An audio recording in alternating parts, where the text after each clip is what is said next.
Well, I don't know if anyone's mentioned it, but Radio Stoke is 50 years old this year.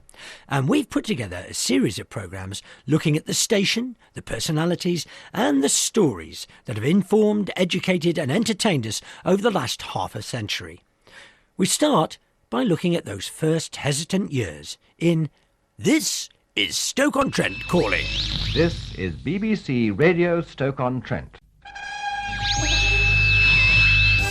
You're one of the family with BBC. BBC Stoke. BBC Radio Stoke. You're the people. The best sound around. BBC Radio Stoke. BBC Radio Stoke-on-Trent. It's 12:40 and this is Arvin Roberts with the midday scene. You with Sammy Plank live in the centre of Hanley. This is John Aberley saying good night to you from West Germany. Now on BBC Radio Stoke-on-Trent, this is Alan Ingram. Good afternoon, welcome to Dinner with Dan. Right, it's now 12 o'clock. We must break for a moment for the news from Sue Davis. BBC Radio Stoke here at Wembley Stadium with myself, Nigel Johnson. It's Radio Stoke in stereo. So, now, let's go right back to the start. This is BBC Radio Stoke-on-Trent. The time is 5 o'clock on Thursday, March the 14th, 1968. And this is Harold Williams, introducing your new home service from your new station, Radio Stoke-on-Trent, broadcasting on 94.9 VHF and rediffusion Channel C. With those words from Harold Williams, Radio Stoke-on-Trent, as it was then called, took its first tentative steps into the lives and homes of the people of North Staffordshire. 1968 was a time when the world was moving from black and white to colour. The white heat of technology was burning brightly, and the aptly named Fred Potter, for one, was confident that this was the start of something big. Everybody's delighted here at Conway Ice, especially the gaffer. In fact, he told me he's going to have a big publicity campaign. So as by this time next year, people won't listen to anything else but Radio Stoke. It'll be like a drug with them. They want to be able to keep off it. John Snagg, the voice of boat races, coronations, royal deaths and the D-Day landings, told us that the BBC was just as excited about this, an exploration into hometown radio, in their own BBC way. The people of the Potteries have their own station, their own interests, and this is something vitally important in the life and the surroundings and the people of this country, that they've got something of their own which they can claim to be their own and take an interest in it. And I think it's a very, very vital move on the part of the BBC to do this. Mr. Snagg had no doubt that the 14th of March would be remembered as one of the key events of 1968. As an example of understated overstatement, his pronouncements take some beating. It's a new enterprise of the BBC, an enterprise which could only be successful with the cooperation of those people of the Potteries and those people of the area who listen to these transmissions. The BBC has always had enterprise and new ideas and forthright ideas, and this, to me, is one of the greatest achievements in the whole of its history. He was probably just relieved the station was on air at all. The original launch date was meant to be in 1967, after Stoke-on-Trent City Council fought off others to stump up the cash to get the city a station of its own. But an outbreak of foot and mouth meant that the transmitter in All Sages Bank was inaccessible. The BBC, whose broadcasts reached all four corners of, and admittedly round, Earth, had been stymied, trying to reach a field near Nutton. The people of Stoke-on-Trent were not to be denied, however, as Simon Penfold explains. When the clearance was given, we wanted to get on the air as soon as possible, and as everybody knows, a transmitter usually has a big tall mast. Well, we ended up with a telegraph pole and a couple of television aerials on it and a tiny weeny transmitter which barely transmitted as far as Hanley, and the only people who really got a decent signal were in Newcastle. The delay in transmission was slightly longer than most people had assumed. The sainted John Snagg had launched a short-lived local Stoke-on-Trent programme, 6ST, in 1924, just 2 years after the birth of the BBC. With a dry wit, he made an apology for the demise of that station some 60 years later. This is BBC Radio Stoke-on-Trent. We must apologise to listeners for the break in transmission, which occurred at 12 o'clock midnight on October the 30th, 1928. This was due to circumstances beyond our control. Normal transmission has now been resumed. But now there was to be no stopping us, and the messages of good luck came from Halmer End to Hollywood. Well, all day long here in Conway House, greeting telegrams have been flooding in, congratulating Radio Stoke-on-Trent for getting on the air at last. Gillian Warby and Josephine Ball have been sorting them out.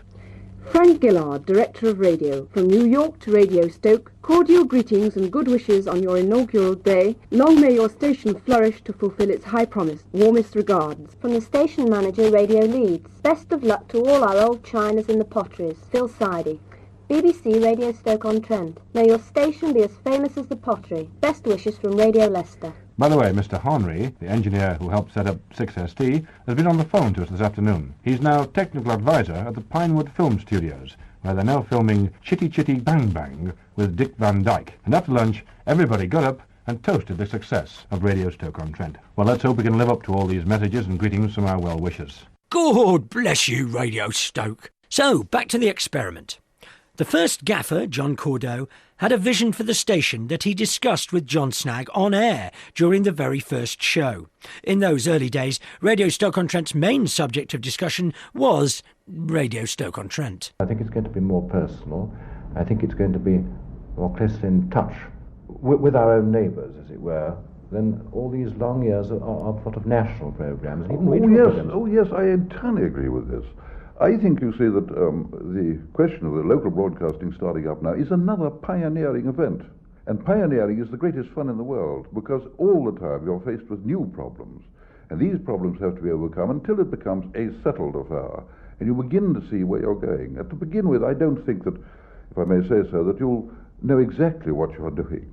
Happier times, when admitting you weren't sure of what you were doing was acceptable, and pioneering was considered more fun than sitting at home with your Xbox. It's hard to understand now how daunting the blank sheet of paper that John Cordeau had to deal with was. What now sounds obvious was then quite revolutionary. We'll be broadcasting for 4, 5, 6 hours a day, and we hope that it will be the link between the manager in the factory and the miner, between the old age pensioner and the teenager, and between all sections of the community. We plan to have news programs, we plan to have serious discussion programs, but we also plan to have a lot of fun, and we'll have quite a lot of music. The staff consisted of 16 people, half of whom were locals, although clearly they weren't allowed on air. Most of the presenters had no real Stoke-on-Trent accent. Some things never change. But they pulled together, these former teachers, newspapermen and more. Inevitably, there was a can-do atmosphere, as David Harding, station manager, explains. In any one day, one person might be reading the news at one point, they might be presenting a record programme at another, and later they might go out on a story as a journalist. And I think nowhere else in broadcasting do you get that kind of situation. As the staff learned on the job, the technology kept on developing, and with plenty of airtime to fill, well, actually just a few hours at first, the station wasn't frightened to appraise you of every new screw and valve. This is BBC Radio Stoke-on-Trent.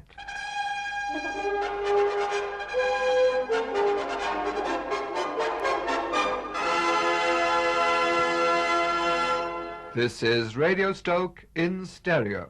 Yes, the programme that follows is being broadcast by Radio Stoke stereophonically. Which means that those of you who already have VHF radio sets capable of receiving the BBC's FM multiplex stereo transmissions, up to now only available for the reception of certain programmes in the BBC's third network, will now be able to receive stereophonic programmes from your own home station, Radio Stoke-on-Trent. Got that? Sadly, many people missed that fascinating technological discussion because they couldn't receive VHF or FM in modern money. They needed a new wireless, but the BBC forged on regardless. Sounds familiar? Remember the digital switchover of more recent years? Fred Potter and his incurable optimism came to the fore. They tell me there's been a big rush for VHF wireless sets this Christmas, which proves to me as some people are more interested in Radio Stoke than the Mackite. He even had his own Christmas campaign to get potential listeners to invest in a new wireless. And this is where I come in. He asked me if I'd help with this here publicity and tell all these newcomers what they were missing on Radio Stoke, to say. Now, I'll bet this'll come as a bit of a shock to thee, but I've always fancied myself as a bit of a poet. So, just 'cause it's Christmas and as a bit of a change from all me trials and tribulations, here is Fred Potter's Christmas commercial in rhyme. Here we go. If they had one too many one night at the pub, get rid of that hangover with the Clock On Club. Music and laughter and a genial host. Why not try Arvin Roberts with the marmalade and toast? If they'd bad in bed and they'd feeling half jed, there's summat to set their glow. Get rid of the blues, switch on the news, and the golden voice of John Cordeaux. Potteries round about goose. We'll put the rest on the website, promise. By now the station was really finding its feet and keen to forge on after the false start. They even fell foul of London headquarters for creating a devolutionary crisis. "Stop it at once," came the telex from the Director General. Plucky Radio Stoke had been broadcasting in stereo too soon, upsetting, it seems, the whole of mono-listening Scotland. If the technology was state-of-the-art, the same couldn't be said of the programming. This was a year after the summer of love and psychedelia, and the very year of the Prague Spring. But to listen to Radio Stoke-on-Trent, you wouldn't really know it. Home time with Bill Humphries this afternoon on Radio Stoke at 4:05. But now the time is 3:30, and it's time for Jim Palm to introduce another in the series in which he looks at the golden age of British light music. Memory Mile. Hello. I'll see you again tomorrow morning, sometime between 5:30 and 7 o'clock. Until then, from me, John Dunn, goodbye. Now the time for you, 7 o'clock. In an era of the pill, bra-burning and sexual freedom, BBC Radio Stoke-on-Trent was quick to catch on to the desires of its female listeners. Take Elevenses with Sheila Bailey. Well, I've decided to devote the whole of my programme this morning to a discussion on women's fashions in the potteries. And with me in the studio are Mrs. Margaret Watson and Mrs. Jean Wood, both from Stoke, Mr. Darty, General Manager of Lewis's, and Mr. Stanley Dyke, one of the directors of Bratton Dyke. But first, I'd just like you to hear some of the things the menfolk of Hanley would like to, how they'd like to see their women dressed. I like to see a girl in, a skirt, not too short, but a short skirt. When dancing, I like to see him in a tight skirt. I think it's better than a short skirt. What's the smarter in Stoke-on-Trent than anywhere else in the country? How can you justify saying that? Well, I'm not disbelieving you, mind you. I've been down London, and down there they all seem to be high and mighty, and snobs, and I think Stoke-on-Trent about the best. Mrs. Watson, do you think the average woman's well dressed here? No, not terribly. I think they wear skirts sticking right out above their knees when London girls are wearing tight skirts. They're just a few months behind the times. But for all its conservatism, Radio Stoke was not behind the times. Buoyed by the success of speaking to people on the street, like the fellow who thought Londoners were high and mighty, Radio Stoke was one of the very first stations to make stars of you, its listeners. They had a wonderful untapped resource in the people of Stoke-on-Trent, and the phone-in was born. Although it took a bit of getting used to. What's the noise going on in the background? It's a gentleman, as you can call him, doing the laundrette machine. Doing the laundry... What? Pardon? You what? What did he say? He came out and said it was my lover. Let's have a word with him. Okay. Let's have a word with him. Can you speak a minute, please? Can you come over on the phone? It's on the wireless. It's on the wireless. You want to on the with you? Aye. On the air. 2LO calling. Hello? He says no, he's bashful. Look, I'll tell you what, we'll phone you back afterwards, shall we, and see if we can get him to talk. You. All right, so you get him talking, all right? Okay, sir. All right, bye-bye. Bye-bye. No, wait, you can't go till someone comes to redeem you. Hello, who's next? Hello. Who's that? He's just gone down the plug. Hello, who's that? Hello. Hello. Hello. Hello. Who's calling? Mrs. Sanders. Gordon Astley, king of the airwaves, ever a professional and a man who doesn't let a typo get in his way. It's a very happy birthday, well, that's what it says here, to Mrs. Irene Capey at 11 Hillwood Road in Madeley Heath. Irene, I suppose it does come round once a year. However, lots of love to you from your daughter Susan and your husband Roy with this record from Sergio Mendes.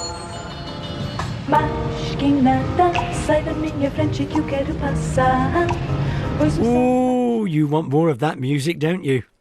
Bad luck. Gordon bestrode the airwaves like a colossus. In lucky numbers, listeners called in with a random number, and Mr. Astley played the mystery track that the number selected. Of course, he could have just had the list already and made sure that the next track was the one they'd chosen, but that doesn't matter. People just wanted to chat. Hello, how are you? Welcome to Lucky Numbers. Anyway, look, if you want to take part in the programme, phone 24827 and we'll have an natter to you. But phone now, will you? Towards the end of the programme, we get so many that we can't fit them all in and people are getting disappointed and threatening to come and cut my throat. Anyway, the first caller is Simon Elms. Hello, Simon. Hello. Hello, how are you? Not too bad. Oh, that sounds ominous. What's the matter with you? I've got flu. You've got flu? That's a good way to get off school, isn't it? Yeah. Look, Simon, what number do you want? 150, please. 150. Who would you like that played for, Si? My grandma, she's not very well. Oh, dear. Where's your grandma? She's in bed at the moment. Where? Down the road. Where's that? Rees Avenue. Right. Do you want to say hello to your grandma? Hello. Go on, then, and say, here's record 150. Here's record 150. If there's one thing I've noticed, the people of Stoke-on-Trent are always keen to let you know all about their ailments. And they start young. Hello. Hello. Hello, how are you? Right. All right, where are you phoning from? Home. You're home? Yeah. How old are you? At 9. I was 9 on Sunday. You were 9 on Sunday? Shouldn't you be at school at the moment? I've had laryngitis. Oh, is it bad? Well, it was, but it's gotten a lot better now. I see. Have you been doing lots of homework? No. Oh, you should do, you know. You should say, yes, your headmaster might be listening. Who is your headmaster or headmistress? Mrs. Grimley. Mrs. Grimley, would you like to say hello to her? Yes. Go on, then. Hello, Mrs. Grimley. Yeah, would you like to send your record to anyone? Me nan. Your nan? Where does your nan live? Nan will love this one. Just about 2 streets away. About 2 streets away? Yes. Well, because you can't shout over the streets, we'll do it over the radio. All right, say hello, Nan. Hello, Nan. And say, here's a lovely record for you. Here's a lovely record for you. Oh, bless. Mind you, how Gordon himself managed to be so sympathetic with all his own troubles, I'll never know. Here he is, discussing the sheer physical toll a radio programme can take. I feel very hot and tired and a bit, you know, I start to come down now. I get sort of very high and, you know, laughing. And then after I come down, and it's very, you feel quite exhausted after only half an hour of talking. And that's all it is, really. Sometimes Gordon found the strength to leave the studio, and Lucky Numbers was taken on the road, like when it broadcast from a listener's house in Feghaze. Our mad Friday lunchtime production, Lucky Numbers, was also looking everywhere this week, out and about and finally dropping in on the remarkable Mrs. Dorothy Sproson at Feghaze.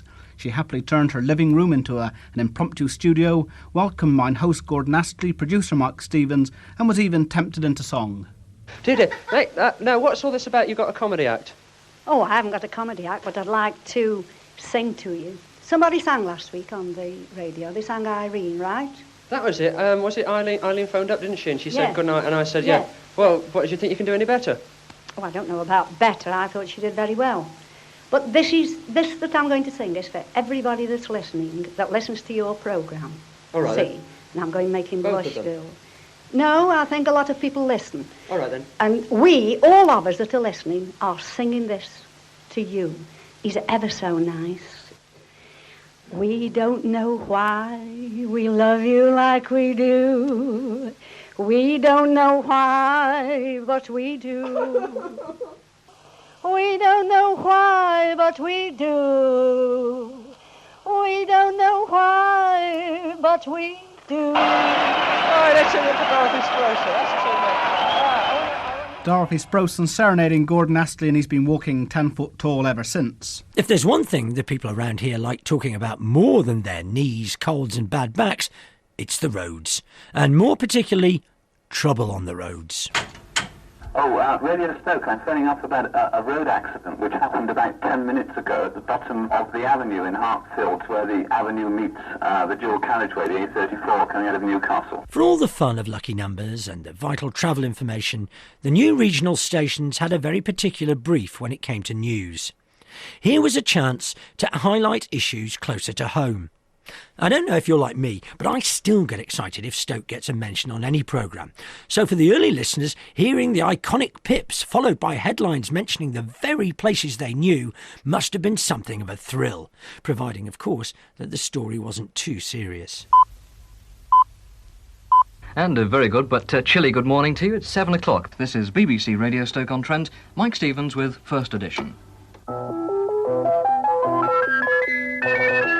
Among other things in First Edition this morning, we'll be looking at the Newcastle Ward 3 by-election. Also, a new look for the Place Discotheque in Hanley. Mike Stevens there, with music supplied by 70s superstars, the Clangers. BBC Radio Stoke-on-Trent. This is Alvin Roberts with the midday scene this Tuesday lunchtime, March the 9th. In today's programme, talks resume on the pottery workers' pay claim. A new challenge by Keele students over colleagues who have been banned. Congleton plans a new fight to stop sand quarrying, the latest sport, the story of a new local playgroup, and why a survey is planned in Silverdale. The weather, it's going to be fine, bright and fairly mild. The station was hoping to give a voice not only to local people, but also to local issues, from church fates to industrial disputes. This was not at the expense of wider issues, of course, and the national and international news bedded in alongside local events throughout the day. International issues, plan for a new D road, and the risk of hay fever and leak were happy bedfellows in a kind of international, national, local one-stop shop. Right, it's now 12 o'clock. We must break for a moment for the news from Sue Davis.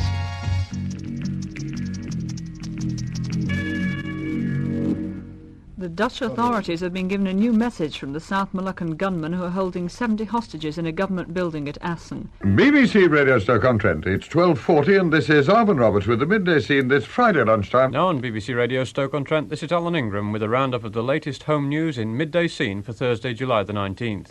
In today's programme, a major highways development scheme for Stoke-on-Trent. Unemployment is up, but officials say the work picture is good.